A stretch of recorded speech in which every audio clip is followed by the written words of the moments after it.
guys, it's Sophie. So today I wanted to talk to you about a little bit of a different topic, and it might not be that easy for me to talk about, so we'll see how it goes. I wanted to talk to you guys about classics and book snobbery. Before I start, this isn't bashing other people. This isn't a external thing, this is about me personally and the way that I read, or the way that I have read. So this video really came off the back of that reading identity crisis video I made, of feeling like I wasn't really relating to characters, that I didn't feel as though I was having similar experiences to a lot of the characters who are portrayed who are my age, but that those above me weren't there either. And someone suggested in the comments that I have a look at classics, and since then I've had a few people talking to me on Twitter and suggesting classics again, and sort of what kind of classics that might be interesting. And the other day I thought, you know what, let's go for it, let's get one, maybe you'll absolutely love it. And I went to go find Northanger Abbey because I've had a lot of people talking about it and it sounds a bit more like my kind of thing. So I went to buy it and sat on Amazon just staring at it going, I don't feel comfortable buying this. And I didn't buy it, and I went away from it. So I want to explain a little bit about why that is. When I was young, and I'm sort of talking when I was 9, 10, I went to secondary school, and 10 was when you go in. There's a thing called prep form at my school, so you went in a little bit early. And to get into my school you had to do an exam. There was a maths bit and a literature bit, and I think a little bit of sciencey stuff, but mainly the maths and literature, mainly the stuff you do in primary school and get assessed on. And I was having a pretty hard time at my other primary school. I was pretty badly bullied through all of my childhood, and I just knew that I couldn't go where those people were going. And for me, this school and this exam was, for me, the only way I saw out of that potential life of staying with those people and not being happy. So it's a really big deal for me. And I used to spend weekend after weekend going over my maths, going over the English, trying to get everything perfect, so I knew I could pass this exam and I knew I could get out of this cycle. And I did. I took the exam and I just about scraped through. I used to have quite a lot of problems with maths when I was a kid.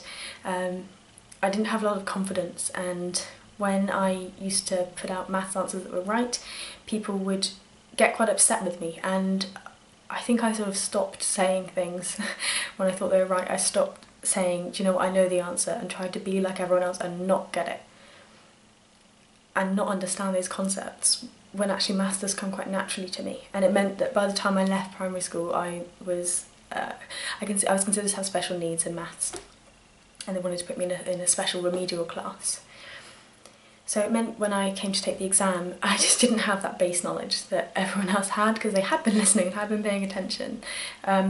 So I passed. The English was fine, the maths I just passed, and they said, you know what, come in, we'll have a year, you have passed.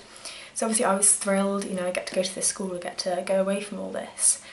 And the next year they said, why don't you have another go at the exam and just see if you can do any better, because they did do scholarships. It was a fee-paying school, and it was quite an expensive fee-paying school. And obviously for my family and for sort of financial situation we wanted to see if we could get any money off of that.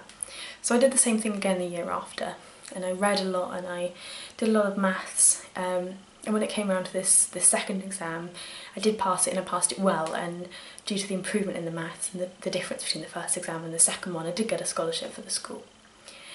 But the way this all relates to classics is, what it meant was at quite a young age I was very focused on those exam results. I was very focused on setting out that image of who people thought I would be, of being someone that they wanted to go and attend their school, of being a child that was worthy of saying, we will pay for some of your education because we think you're that good.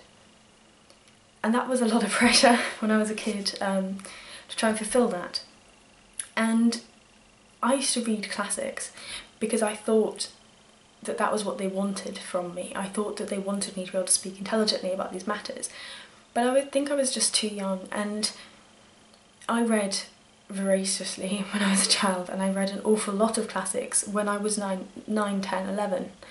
And sometimes people say that and I think it sounds boasty, but for me it's not a boasty thing, because I don't think I understood them, and I do think I read them too early. But what it means for me is now when I look at classics and I look at classical literature, or literature that, you know, is just sort of considered impressive in general, whether that's modern classics or more difficult contemporary books, it makes me feel quite odd. It makes me feel like I'm pretending. It makes me feel like I'm reading it to impress you. And I find it really hard to get out of that. I find it really hard to read that book and not feel as though I have an audience for them. To not feel like I'm learning something, to tell you, I'm worth something, I'm impressive, please listen to me. And I don't get the same enjoyment that I do out of books that maybe people haven't heard of, or books that people wouldn't consider to be classics, because of that pressure I have. However, that's not to say I don't enjoy the books. One sort of area that did change this for me was when I was actually in sixth form of my school, and we started reading Keats. So I did an after school class a couple of days every fortnight, a couple of days a month, where I went with a group of individuals and we discussed various matters, philosophy, life, literature, science, with the head teacher, and just sort of had a nice environment to discuss those things. And Keats was one of the things that came up in one of our sort of sessions, and I absolutely adored this. Absolutely adored it, and it wasn't the fact that it was for, similarly, you could say I'm just trying to impress those other people there, but I did just enjoy it, and I read it for the first time in that session, and it was beautiful and wonderful, and I loved talking about it. And afterwards the head teacher gave me this book, which was his when he was at university, and just sort of said, you love it, just go and read it. And I did, and I sat and I read it on my own pretty much, and I always read it privately because I was worried about what people would say if they knew that I was going to these meetings and getting books and things. I was worried about people taking the piss. So I read this pretty privately, and I love it. I love Keats, and I think it gave me a bit more confidence to love the things that I can. But the issue for me is the traditional range of classics. A lot of them I've read already when I didn't understand them, I wasn't ready for them, and they were just, I pressured myself to do it. And now when I look at them, I worry I'm going to feel that again. I'm worried I'm going to feel as though, shit, if I don't get this right and I don't know it and I can't, say little lines, they aren't going to like me and I'm going to have to go to somewhere bad. And that is kind of stuck in my head. I know I need to work my way through it, because I bet that there are so many books I'm missing out on because I feel this.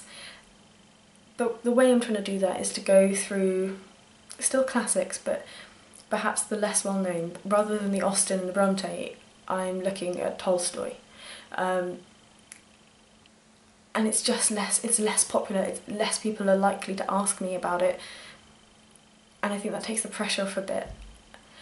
I would like to think that I could read these books and talk to you guys about them without feeling that, but I don't think I can yet. I think that this book snobbery that's built up in my head, that I'm a better person if I read classics, is still there, and I don't think that's right.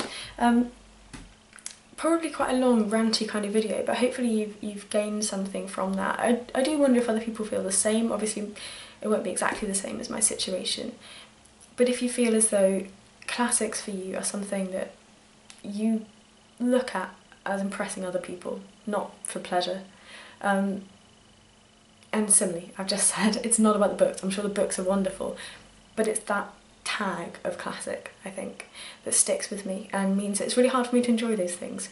I'm going to have a think, and I'm going to try and figure out how to develop this and how to get over this fact, because it's silly, and I'm 22 and I ought to try and read the things that I tried to read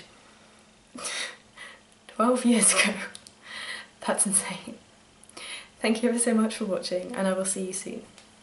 Bye bye.